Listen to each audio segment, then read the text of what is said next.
मंत्रपाठः। ॐ सहनाववतु सहनौ भुनक्तु सह वीर्यं करवावहै तेजस्विनावधीतमस्तु मा विद्विषावहै। ॐ शान्तिः शान्तिः शान्तिः।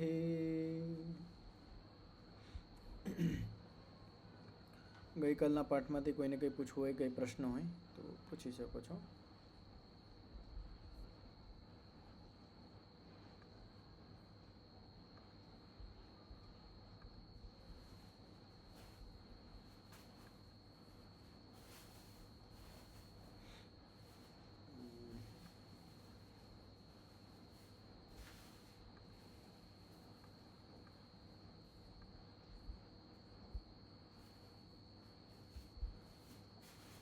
नमस्ते आचार्य जी। जी नमस्ते जी। इसमें ऐसा बताया है कि वासना है अनादि है जी। तो वासनाएं और उसके ऊपर से जो पड़ते हैं संस्कार, उसमें दो क्या फर्क है? वासना और संस्कार एक ही शब्द है, वो संस्कारों को ही वासना नाम से कहा जा रहा है जी। तो वो संस्कार से फिर वो एक प्रवृत्ति होती है। स्मृति और संस्कार की एक रूपता है। स्मृति और संस्कार की मतलब जब हम कुछ कर्म करते हैं तो संस्कार के साथ साथ स्मृति भी बनती है, तो वो एक समान रूप में एक ही समय में बनता है। तो वही स्मृति जब उत्पन्न होती है तो संस्कार साथ में आता है, तो वो कर्म से जुड़ जाता है।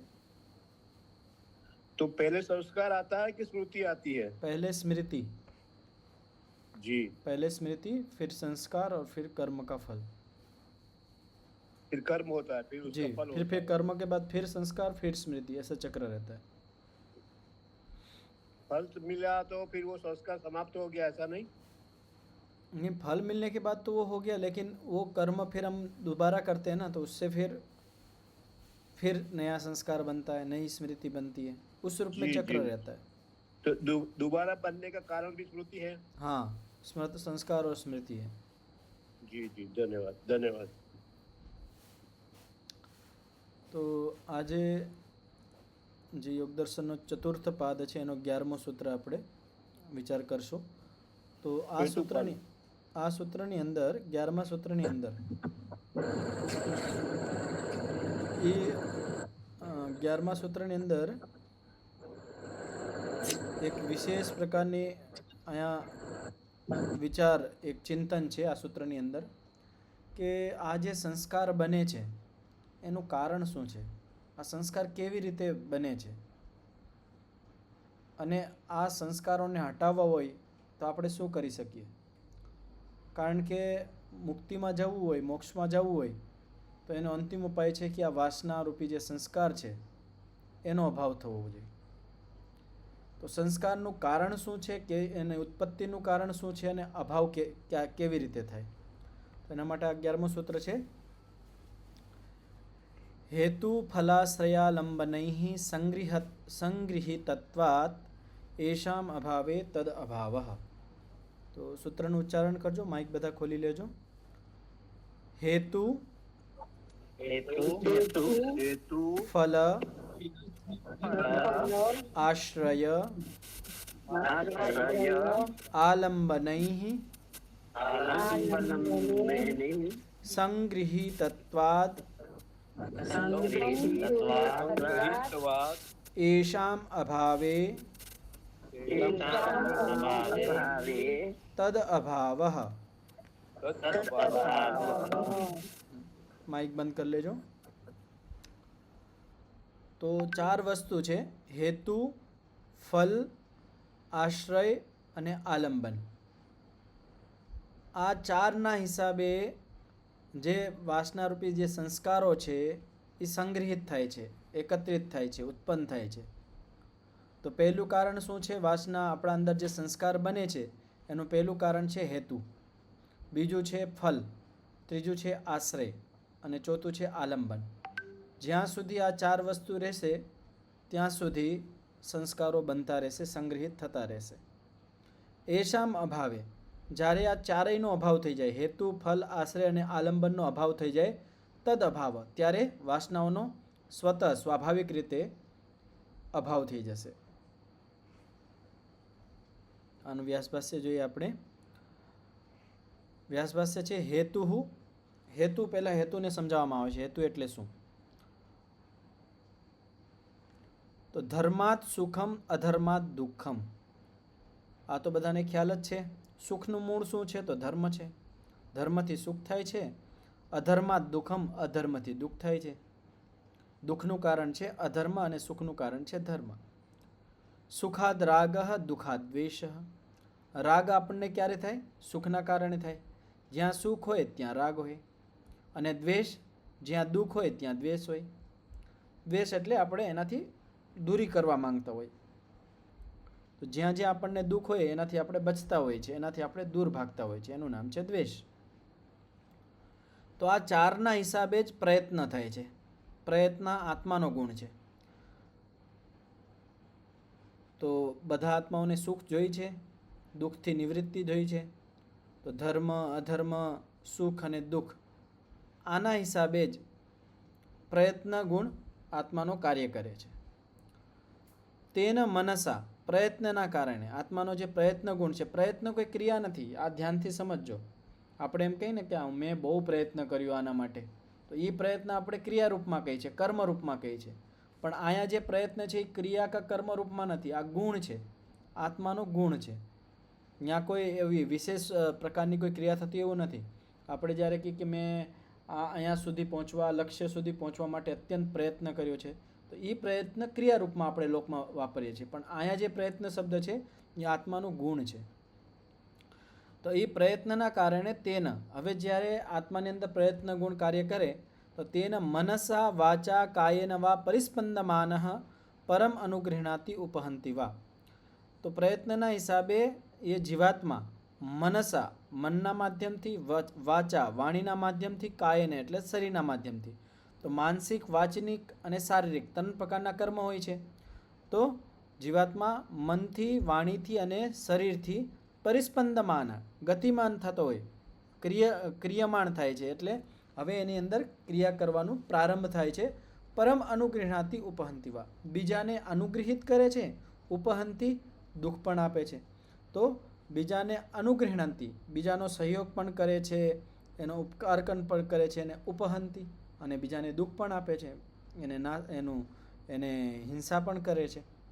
તો આ વસ્તુ સમજો કે આપણે બધા સુખની કામના કરતા હોઈએ છીએ કે સુખી થઈએ. તો જ્યાં સુધી અવિદ્યાથી યુક્ત હોય તો આપણે ગમે એમ સુખ મેળવવાનો પ્રયત્ન કરતા હોય. તો જ્યારે ગમે એમ આપણે સુખ મેળવીએ, સુખ એટલે સુખના સાધનો, માની લો કે આપણે ધન કમાવા, કોઈ ધનની કામના હોય તો ગમે એમ ધન મળી જવું જોઈએ. બીજાને ગમે તેટલું દુઃખ મળતું એનાથી લેવા દેવા નથી. હવે એ ધનથી શું કરશે કે માની લો કોઈ એની ફેક્ટરી છે કે ગમે એ છે, ત્યાંથી ધન કમાવ્યું. એ ધન કમાવ્યા પાછળ કેટલાને એને દુઃખ આપ્યું હશે એ નક્કી નથી. તો ઘણા બધાને દુઃખ આપતો હોય. હવે જે ધન પ્રાપ્ત થયું છે એનાથી એના પોતાના જે પરિવારના સદસ્યો છે, લોકો છે, એને અનુગ્રહિત કરશે, એનો ઉપકાર કરશે, એને સુખ આપશે. તો એક જ કર્મ છે, અને એ એક કર્મ શા માટે કર્યું? સુખ માટે કર્યું છે. પણ સુખ માટે જ્યારે કર્મ કર્યું તો સાથે અમુક લોકોને એના પાછળ દુઃખ પણ મળ્યું છે, ને અમુક લોકો એનાથી અનુગ્રહિત એટલે ઉપકારિત પણ થયા છે. તતઃ પુનઃ ધર્માધર્મો સુખ દુઃખે રાગ દ્વેષો ઇતિ પ્રવૃત્તમ ઇદમ સડર સંસાર ચક્રમ. તો હવે જ્યારે જીવાત્મા મન, વાણી અને શરીરના માધ્યમથી ક્રિયા કરવાનું ચાલુ કરે તો ક્રિયા કરતો કરતો અમુકને અનુગ્રહિત કરે અને અમુકને દુઃખ આપે. અને જ્યારે આવું કરે તો જ્યારે કોઈને અનુગ્રહિત કરે, અનુગ્રહિત એટલે કોઈનો ઉપકાર કરે, સહયોગ કરે, તો તેનાથી ધર્મ, તેનાથી એનું પુણ્ય બને. અને જ્યારે ઉપહંતિ, બીજાને દુઃખ આપે, તેનાથી અધર્મ થાય એટલે એનું પાપ કર્માશય બને. સુખ દુઃખ, અને જ્યારે ધર્મ હોય તો સુખ મળે અને અધર્મ હોય તો દુઃખ મળે. અને સુખ મળ્યું તો સુખની પાછળ રાગ આવી જાય, અને દુઃખ મળ્યું તો દુઃખની પાછળ દ્વેષ આવી જાય. તો આ 6 વસ્તુ જોડાયેલી છે. પાછું હું બતાવું છું.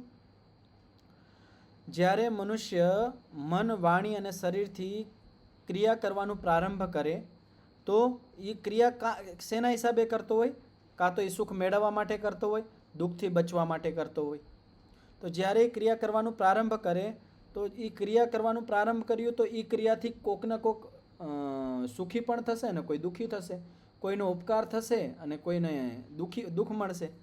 તો જ્યારે કોઈ માણસ આપણા કર્મથી અનુગ્રહિત થાય ત્યારે આપણું ધર્મ બને, પુણ્ય કર્માશય બને. અને જ્યારે આપણા કર્મથી કોઈ ઉપહંતિ, કોઈ દુઃખી થાય, કોઈ પ્રતાડિત થાય તો એનાથી અધર્મ થાય, આપણું પાપ કર્માશય બને. તો ધર્મ થાય, પુણ્ય થાય એનાથી આપણને સુખ મળે, અધર્મ પાપથી આપણને દુઃખ મળે. અને જ્યારે આપણને સુખ થાય તો એ સુખની પાછળ આપણે રાગ આવી જાય. કારણ કે જ્યારે આપણને કોઈ સુખ મળે, ગમે એવો સારો કર્મ હોય એનાથી સુખ મળ્યું તો એનાથી આપણને રાગની ઉત્પત્તિ થાય. આપણે સમજવું હોય તો આપણે કોઈક દાન કર્યું, દાન કરવાથી આપણને સન્માન મળ્યું, પુણ્ય બન્યું આપણું. પુણ્યના સાથે સાથે લોકો આપણને સન્માનિત પણ કરે છે અને એ સન્માનથી આપણને સુખ મળે અને સુખની પાછળ સન્માન સાથે રાગ જોડાઈ જાય. રાગ જોડાઈ જાય તો આપણને સન્માન વાલું લાગે કે હજી મારું સન્માન થવું જોઈએ. તેવી જ રીતે દુઃખ, કે આપણે અધર્મ પાપ કર્યું, પાપના હિસાબે આપણને દુઃખ મળ્યું અને દુઃખથી આપણે બચવા માંગીએ છીએ કે નહીં આ બીજી વખત મારે આવું નથી કરવું, આનાથી મને દુઃખ થાય છે, હવે હું આ ખોટું કર્મ કરીશ તો કોઈના નજરમાં નહીં આવીશ. કાં તો એમ વિચારે, કાં પછી એમ વિચારે કે હા આ પછી હું ખોટું કર્મ નહીં કરીશ, આનાથી તો દુઃખ મળે છે. દ્વેષ એને બચાવે છે. અને બીજો એવું પણ થઈ શકે છે કે આ ખોટું કર્મ કરવાથી હું ફસાઈ ગયો છું, આગળ હું ધ્યાન રાખીશ, ફસાઈશ નહીં. તો એવી રીતે એ બચવાનો પ્રયત્ન કરતો હોય. તો જ્યારે આ ચક્ર ચાલુ થાય તો ષડ અરમ, 6 આરા, જેવી રીતે સાયકલમાં ઓલા સરિયા હોય છે, આ વારા હોય છે, એવી જ રીતે આ 6 વાળાવાળું ચક્ર છે. 6 વાળાવાળું, 6 વારા કયા કયા છે? ધર્મ, અધર્મ, સુખ, દુઃખ અને રાગ અને દ્વેષ. આ 6 વારાવાળું આ ચક્ર ગતિમાન છે. આની અંદર આપણે બધાય આ ચક્રની અંદર આપણે બધાય દોરવાઈ રહ્યા છીએ. ચક્ર ચાલુ છે આપણું. અને આ ચક્ર તોડવું હોય તો કેવી રીતે તૂટે? અને આ ચક્રનું મૂળ કારણ કોણ છે? તો એના માટે આગળ કહેવામાં આવ્યું છે, અસ્ય ચ પ્રતિક્ષણમ આવર્તમાનસ્ય અવિદ્યા નેત્રી મૂલમ સર્વ ક્લેશાનામ ઇત્યેષ હેતુ. હવે અસ્ય પ્રતિક્ષણમ આવર્તમાનસ્ય, આ જે 6 વારાવાળું જે ચક્ર છે, જે નિરંતર રૂપ, પ્રતિક્ષણ એટલે નિરંતર રૂપથી આવર્તમાન ફરી રહ્યું છે, એનું જે મૂળ છે એ છે અવિદ્યા. અવિદ્યા નેત્રી મૂલમ. તો જેવી રીતે સમાજની અંદર અત્યારે કંઈક થયું હોય, આપણે જેમ અત્યારે પેપર લીક થઈ ગયું તો આપણે એનું મૂળ કોને માનીએ? નેતાને માનીએ કે આ નેતા લોકોએ ધ્યાન નથી આપ્યું એટલે આ પેપર લીક થયું. કે ગમે આપણે જે પ્રમુખ માણસ હોય એના ઉપર આપણે કહેતા હોય છે.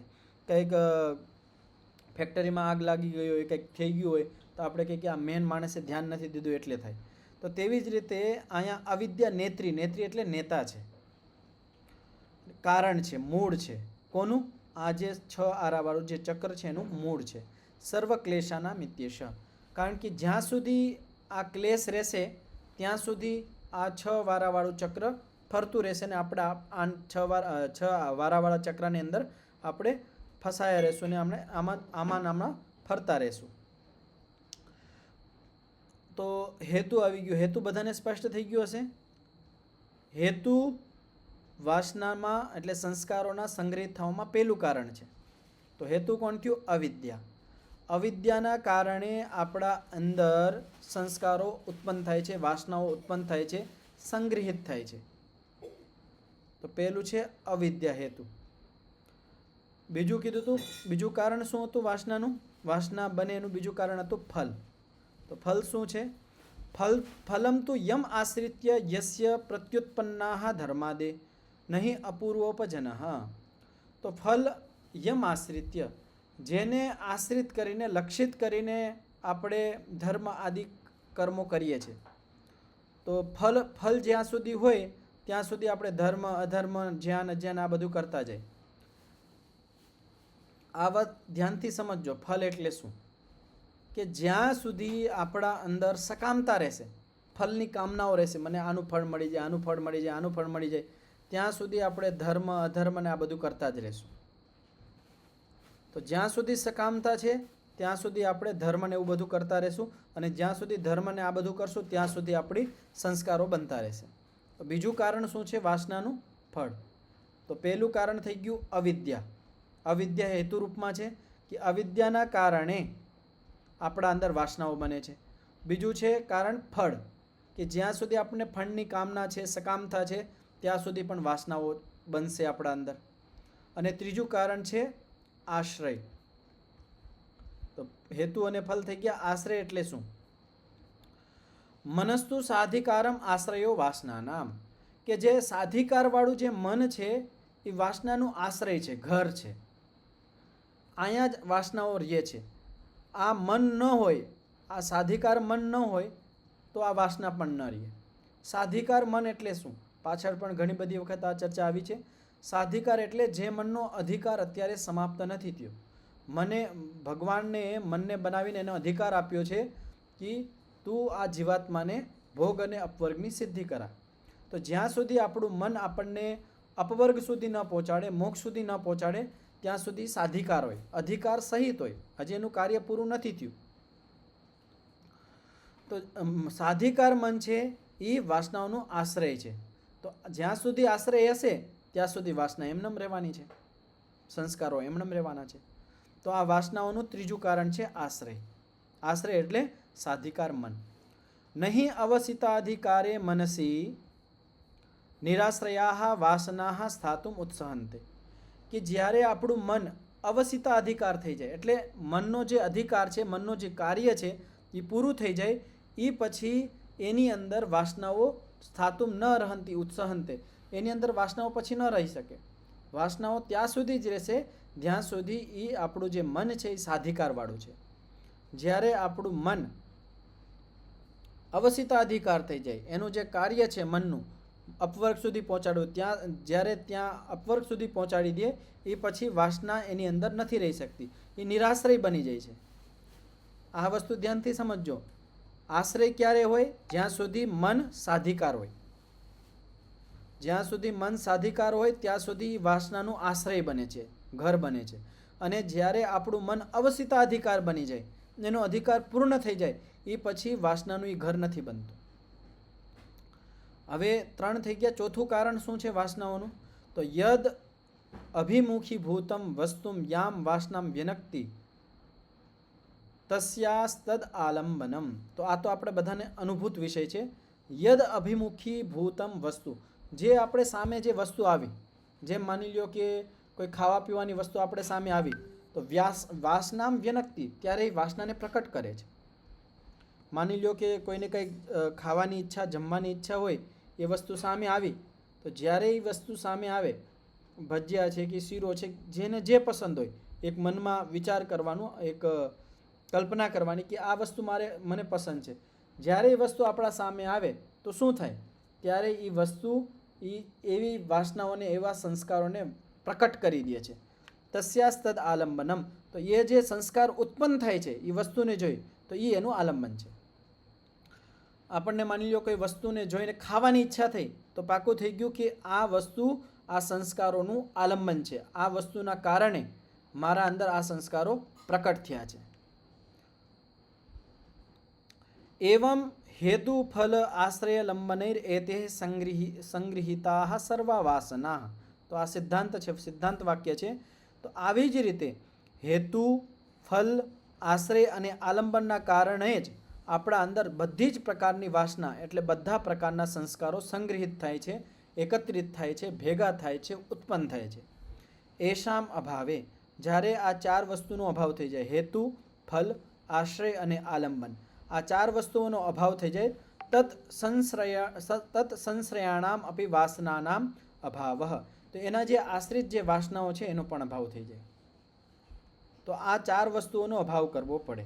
તો કઈ 4 વસ્તુ છે? અવિદ્યા, ફલ એટલે સકામતા, આશ્રય એટલે સાધિકાર મન, આલંબન એટલે જે વસ્તુ સામે અભિમુખ આવતી હોય અને જેને જોઈને આપણા સંસ્કાર જાગી જતા હોય એને કહેવાય આલંબન. અવિદ્યા, ફલ, સાધિકાર મન અને આલંબન. આ 4 વસ્તુ છે જે આપણા અંદર સંસ્કારોને ઉત્પન્ન કરે છે, સંગ્રહિત કરે છે. આ 4 વસ્તુઓનો આપણે અભાવ કરી દઈ તો આ સંસ્કારોનો, વાસનાઓનો અભાવ થઈ જશે અને આપણે મુક્તિના અધિકારી બની જશું. હવે આનો ક્રમ કઈ રીતે છે, કેનો કઈ રીતે આપણે અભાવ કરવો? તો મોટું આપણે જ્યારે અધ્યાત્મના ક્ષેત્રમાં પ્રારંભ કરીએ, હજી પ્રાથમિક સ્તર છે આપણું, ત્યારે પહેલું સ્તર લેવાનું આલંબન. કે જે વસ્તુઓને જોઈને આપણને આપણા સંસ્કાર જાગૃત થતા હોય એ આલંબન સામે આપણે નહીં જવાનું, કે એ આલંબનને આપણાથી દૂર રાખવાનું.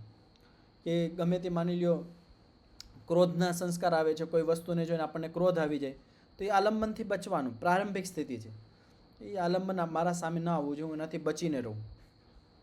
હજી આપણી સ્થિતિ એટલી પરિપક્વ નથી બની કે આલંબનને જોઈને આપણે રોકી શકીએ.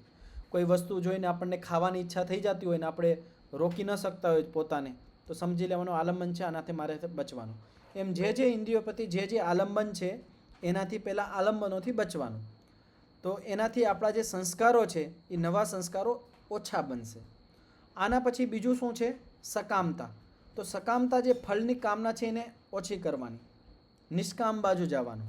અને આના પછી શું છે? અવિદ્યા. આપણા અંદર જે અવિદ્યા છે એને ધીમે ધીમે નષ્ટ કરવાની. અને જ્યારે આ 3 વસ્તુ વધી જાય તો ઓટોમેટિક જ જે ચોથું છે આપણું જે મન છે એ અવસિતાધિકાર બની જશે. એનો જે કાર્ય છે એ પૂર્ણ થઈ જશે, તો આપણે વાસનાઓથી મુક્ત થઈ શકશું. હા પ્રહલાદભાઈ. કોઈ વસ્તુ આપણને અતિ પસંદ છે, અતિ પ્રિય છે અને એનું આલંબન આવે તો તમારી શાંતિમાં ભંગ થાય છે, એનો ઉપાય શું? એનો ઉપાય પ્રાથમિક સ્તરે જ છે કે આલંબનથી બચવાનું, દૂર જવાનું. જેવી રીતે કોઈને ડાયાબિટીસ બહુ અધિક વધી ગયું હોય, અતિ તીવ્ર થઈ ગયું હોય, તો એ શું કરે? યા એના પરિવારના સભ્યો શું કરે? એની સામે એ આલંબન ન લઈ આવે, એની સામે કાંઈ મીઠાઈ ન લઈ આવે. એને ખબર છે કે આની સામે કંઈક મીઠાઈ લઈ જઈશું તો આનાથી રોકાશે નહીં, તો એને એ આલંબનથી બચાવતા હોય. તેવી જ રીતે જ્યારે આપણને એ ખબર પડી ગઈ કે હું અધ્યાત્મના ક્ષેત્રમાં છું અને આ આલંબન સામે આવશે ને હું પોતાને રોકી નહીં શકીશ, તો આવી સ્થિતિમાં એ આલંબનથી દૂર કરી લેવાનું. તમને જ્યાં ફાવતું હોય, જ્યાં આશ્રમમાં હોય, જ્યાં શિબિર હોય, ક્યાં એકાંત સ્થળ હોય, ત્યાં લઈ જવાનું પોતાને. ક્રોધ આવતો હોય તો જે સ્થિતિમાં ક્રોધ આવતો હોય એ સ્થિતિને મૂકીને, એ જગ્યાને મૂકીને બીજી જગ્યાએ વહી જવાનું. તો પ્રાથમિક સ્તરે એ જ ઉપાય કરવાનો કે આલંબનથી બચવાનું. તો આ સૂત્ર અહીંયા પૂર્ણ થયું. આ સૂત્ર અહીંયા પૂર્ણ થઈ ગયું. આમાં કોઈને કંઈ પૂછવું હોય તો પૂછી શકો છો. તો આલંબન મુખ્ય કારણ છે આ વાસનાઓનું કે હેતુ વગેરે જે ક્રમ આપ્યો છે બધો ક્રમ ભેગો? તો આ જ વાસનાઓનું કારણ છે. આ 4 કારણો છે. હેતુ એટલે હેતુ એટલે અવિદ્યા, ફલ એટલે સકામતા, આશ્રય એટલે સાધિકાર મન, અને ચોથું શું હતું? આલંબન. તો આ 4ના કારણે જ આપણા અંદર વાસનાઓ સંગ્રહિત થાય છે, ભેગી થાય છે. હવે 12મા સૂત્રની અવતરણિકા છે. નાસ્તિ અસતઃ સંભવ ન ચ અસ્તિ સતો વિનાશઃ ઇતિ દ્રવ્યત્વેન સંભવન્ત્યઃ કથમ નિવર્તિષ્યન્તે વાસના ઇતિ. હવે એક સિદ્ધાંત છે, ગીતામાં પણ આવે છે અને આ વ્યાપક છે, કે જે અભાવ છે એ ભાવ ન થાય ને ભાવનો અભાવ ન થાય. એટલે જે વસ્તુ છે જ નહીં એ કોઈ દી ઉત્પન્ન ન થઈ શકે. જે વસ્તુ છે જ નહીં એ વસ્તુ કોઈ દી ઉત્પન્ન ન થઈ શકે. જેવી રીતે હું કહું કે આકાશના ફૂલ, હવે આકાશના ફૂલ કોઈ દી હોય જ નહીં તો એ ઉત્પન્ન ન થઈ શકે. તો જે અસત છે, જેનો નિતાંત અભાવ છે, એનો કોઈ દી ભાવ ઉત્પત્તિ ન થઈ શકે. ન ચ અસ્તિ સતો વિનાશ. અને જે ભાવાત્મક છે, જે વિદ્યમાન છે, એ કોઈ દી વિનાશને નહીં પ્રાપ્ત થાય. સત એટલે જેની સત્તા સર્વદા રહેવાની છે. જે રીતે આત્મા છે, પરમાત્મા છે, પ્રકૃતિ છે, અસત વસ્તુ છે, એ કોઈ દિવસ વિનાશને પ્રાપ્ત ન થઈ શકે. તો જે ભાવ છે એનો અભાવ ન થાય અને જે અભાવ છે એનો ભાવ ન થાય. ઇતિ દ્રવ્યત્વેન સંભવંત્ય કથમ નિર્વર્તિષ્યન્તે. તો હવે તમે જે પાછળ ચર્ચા કરી હતી કે જે વાસના છે એ ઉત્પન્ન થાય છે. આના પૂર્વસૂત્રમાં આપણે શું કીધું કે આ 4 કારણોના હિસાબે વાસના ઉત્પન્ન થાય છે. તો જે વાસના હતી જ નહીં એ ઉત્પન્ન કેવી રીતે થઈ? અને પછી તમે પાછા કહો છો કે આ 4 કારણોનો અભાવ થઈ જશે તો આ વાસનાઓનો વિનાશ થઈ જશે. તો આ તમે કેવી રીતે ઘટાડી શકો છો? કારણ કે જે વસ્તુ છે નહીં એ વસ્તુ ઉત્પન્ન ન થઈ શકે, અને જે વસ્તુ ભાવાત્મક છે એનો વિનાશ ન થઈ શકે. તો આનો ઉત્તર 12મા સૂત્રની અંદર છે. અતીત અનાગતમ સ્વરૂપતો અસ્તિ અદ્વભેદાત ધર્માણામ. સૂત્રનું ઉચ્ચારણ કરજો. અતીત અનાગતમ સ્વરૂપતો અસ્તિ અદ્વભેદાત ધર્માણામ.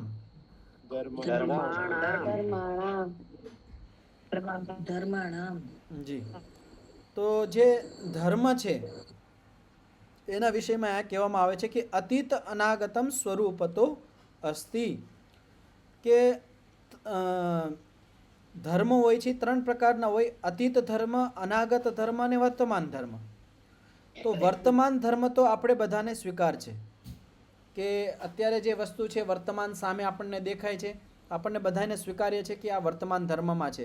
તો પદાર્થનો જે વર્તમાન ધર્મ છે એ બધાને સ્વાભાવિક રીતે સ્વીકાર્ય થાય છે. પણ અતીત અને અનાગત ધર્મ સ્વીકાર મનથી નથી થતો.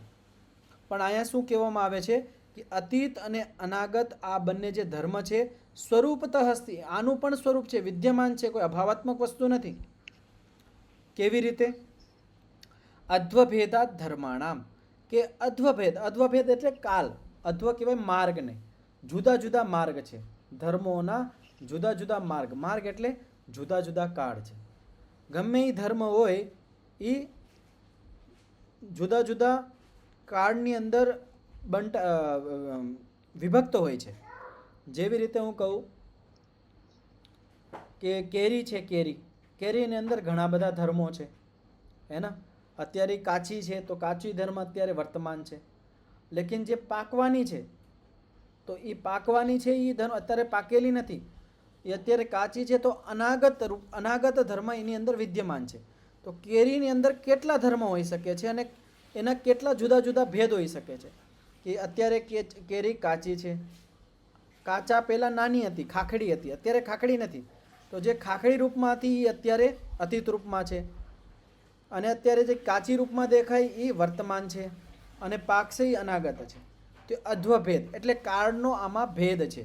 ધર્મ વિદ્યમાન છે પણ અલગ અલગ કાળની અંદર એ ધર્મો વિભક્ત છે. આને આપણે વ્યાસભાષ્યના માધ્યમથી સમજવાનો પ્રયત્ન કરીએ. ભવિષ્યત વ્યક્તિકમ અનાગતમ. હવે આ 3 જે ધર્મ અત્યાર સુધી આપણે ઘણી બધી વખત ચર્ચા કરી છે કે અતીત ધર્મ, અનાગત ધર્મ અને વર્તમાન ધર્મ. હવે એ 3 ધર્મનું સ્વરૂપ અહીંયા બતાવવામાં આવે છે. તો ધ્યાનથી સાંભળજો અને સમજવાનો પ્રયત્ન કરજો કે અનાગત કોને કહેવાય.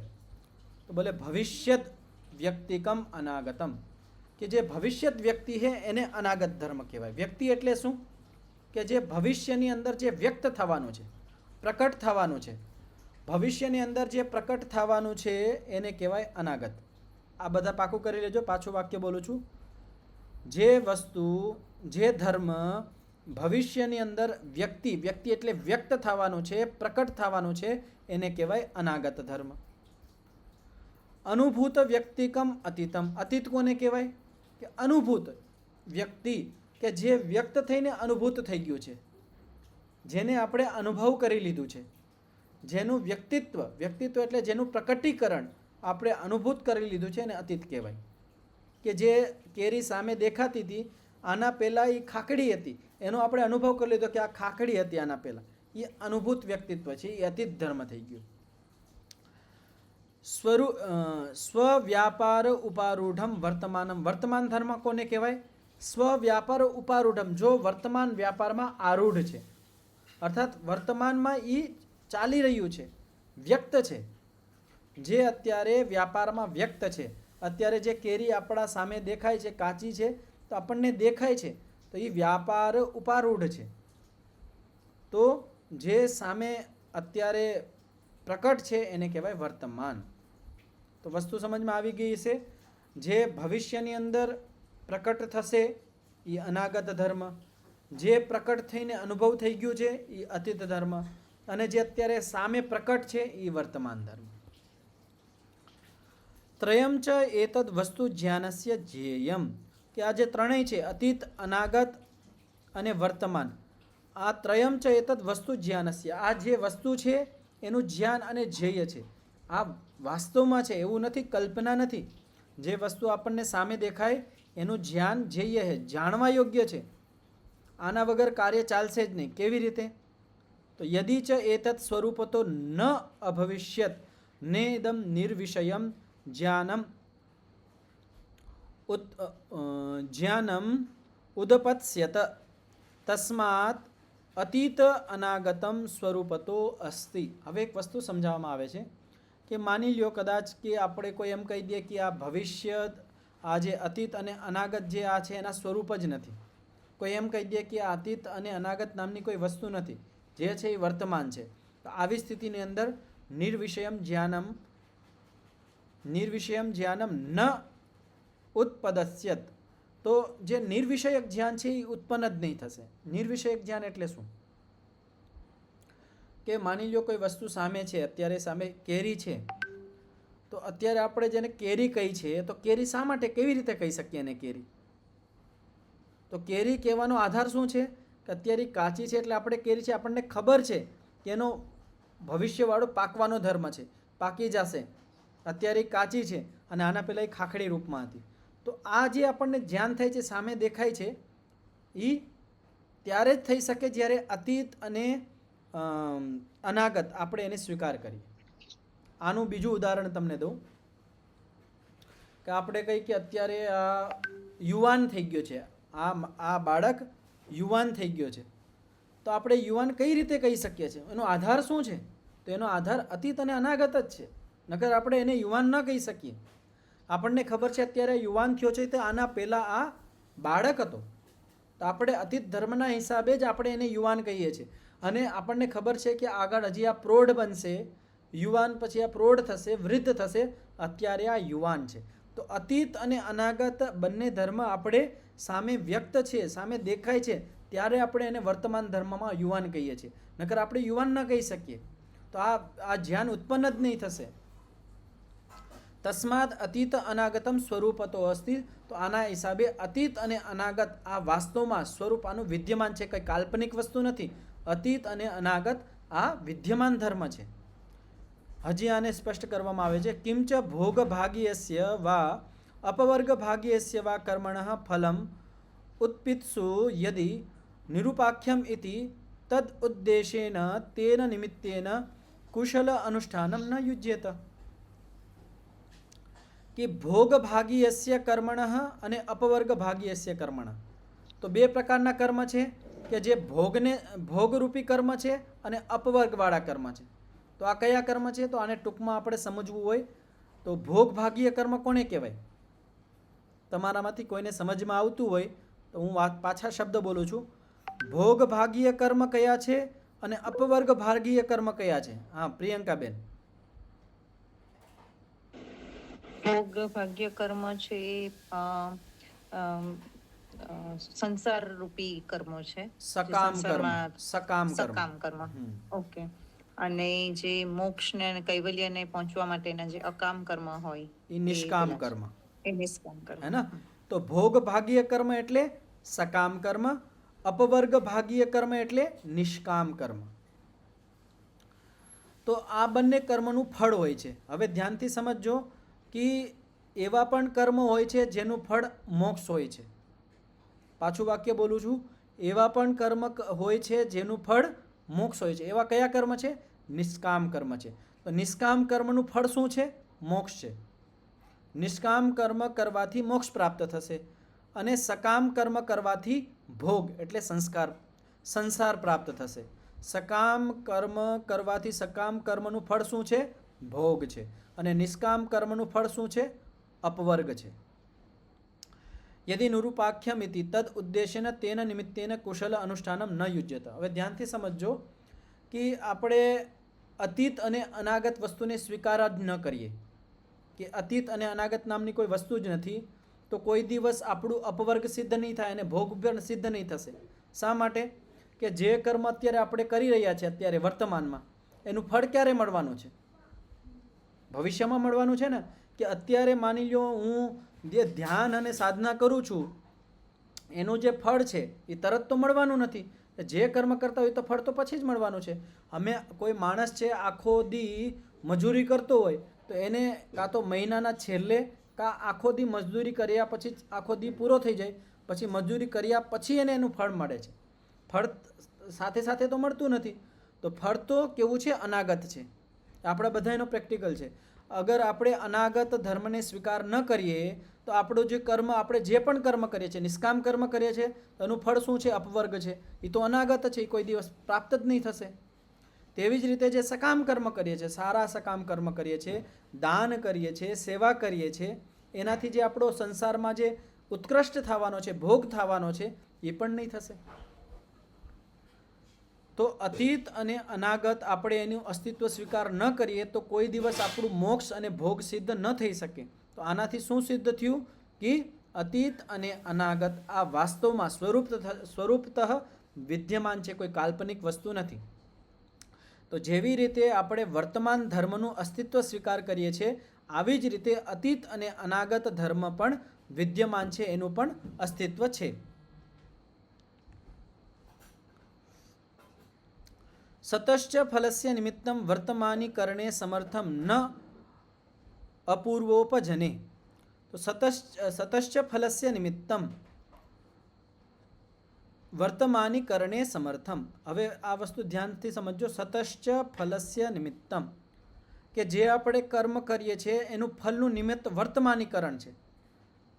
ન અપૂર્વોપજને, કે આપણે જે કર્મ કર્યું, આ વાક્ય ધ્યાનથી સમજો, કે જે આપણે કર્મ કર્યું એનું ફળ એ વર્તમાનમાં આપણને દેખાય છે. તો એ જે ફળ છે કોઈ નવું ઉત્પન્ન નથી થયું.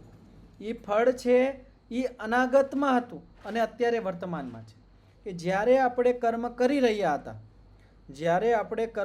રહ્યા હતા ત્યારે જે ફળ હતું એ અનાગત ધર્મમાં વિદ્યમાન હતું અને અત્યારે એ વર્તમાનમાં આવી ગયું છે. તો કોઈ એ નવું ઉત્પન્ન નથી થયું.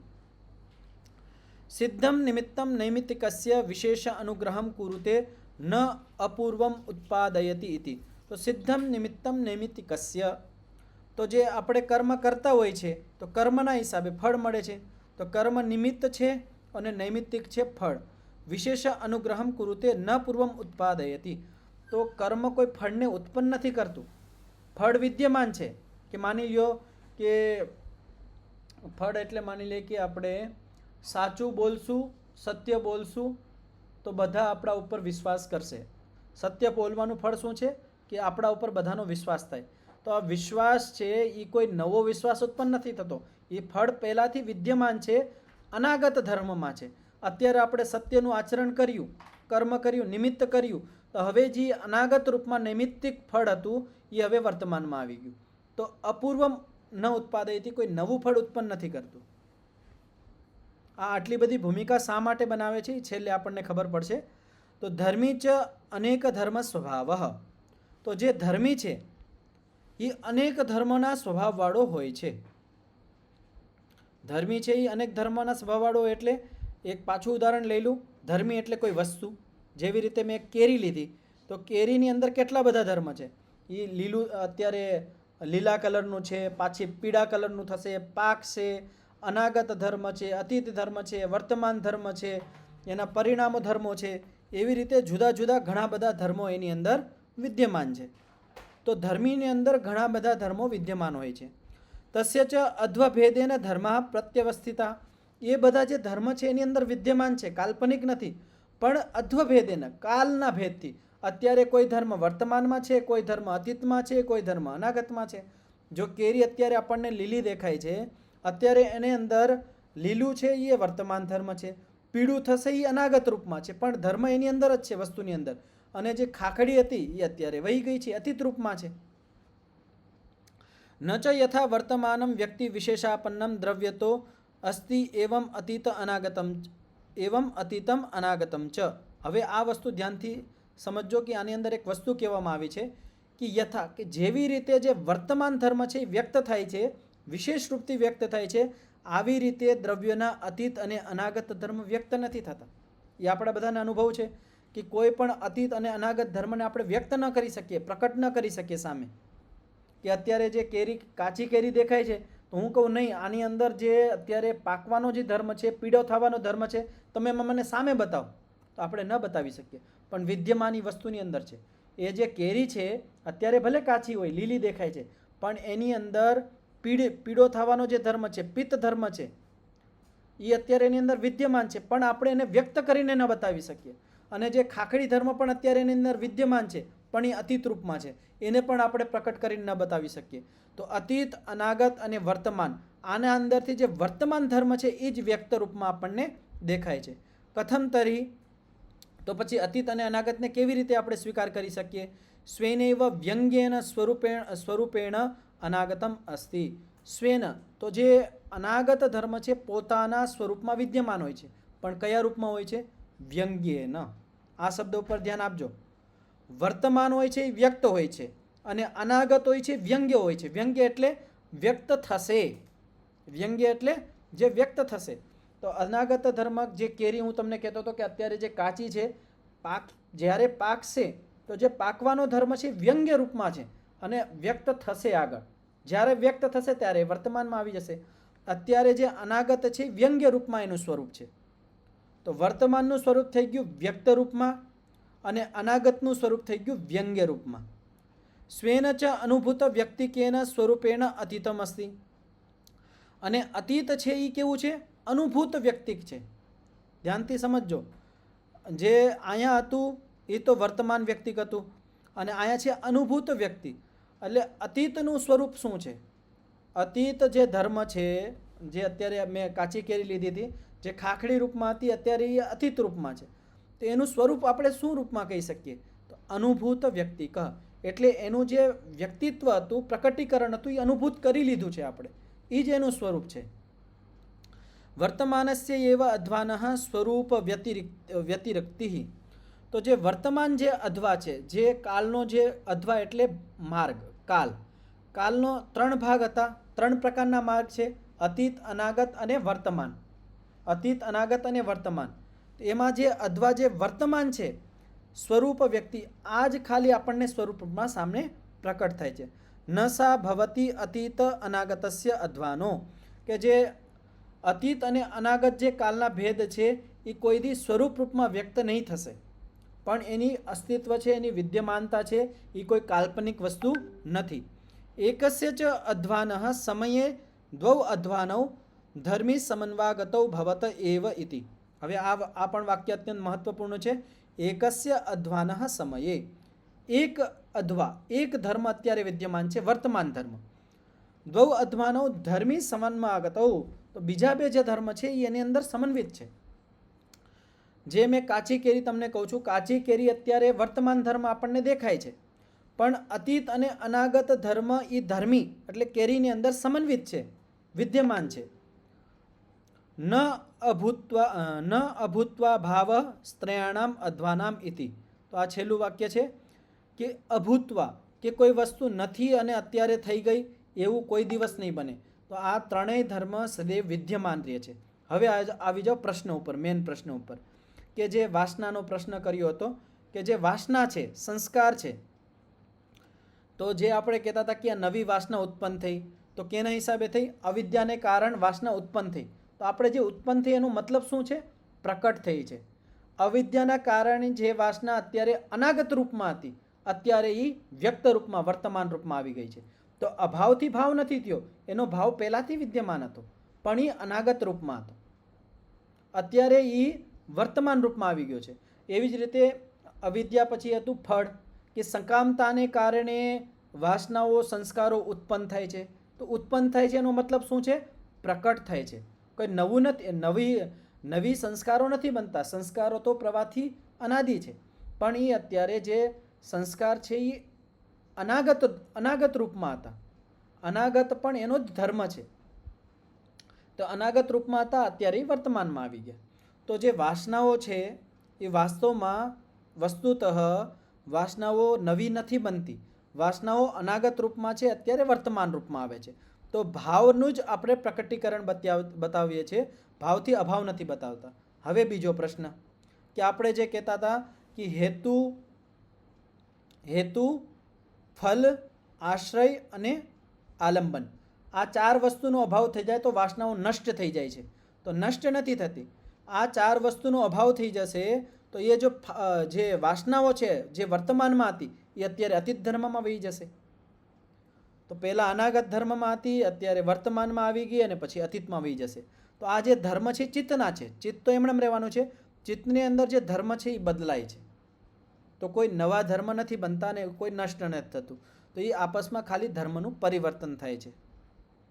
તો આ સૂત્ર અહીંયા પૂર્ણ થઈ ગયો. થોડોક ગૂઢ છે, થોડુંક ધ્યાનથી સાંભળી આવશો તો ઘણું બધું આમાં સમજમાં આવ્યું હશે. પાછું ધ્યાનથી સાંભળજો અને જેટલું સમજમાં આવે એટલું સમજવાનો પ્રયત્ન કરજો. પાછું આગળ વાર જ્યારે રિપીટ થશે તો હજી સ્પષ્ટ થઈ જશે. તો આમાં કોઈને કંઈ ગુરુજી એક વખત રિપીટ કરવું જરૂરી છે. તો આને તમે ધ્યાનથી સાંભળજો. પાછી આ જે કક્ષા છે ને આખી, તો 1-2 વખત તમે સાંભળશો તો હજી સ્પષ્ટ થઈ જશે. જી. ઓમ તો ઘણું બધું તો સ્પષ્ટ થઈ ગયું હશે બધાને. ઘણા બધા વિષયો નવા આવ્યા હશે, પ્રકટ એ પણ સ્પષ્ટ પણ થયા હશે. સમય થઈ ગયો છે તો આટલું જ રાખીએ. 3 વખત શાંતિનું ઉચ્ચારણ કરીને પાઠનો વિરામ કરીશું. ઓમ શાંતિ શાંતિ શાંતિ સર્વેભ્યો નમઃ. બધાને સાદર નમસ્તે. હાજી, કાલે અને પરમ દિવસ રજા રહેશે. સોમવારથી કક્ષા કરીશું.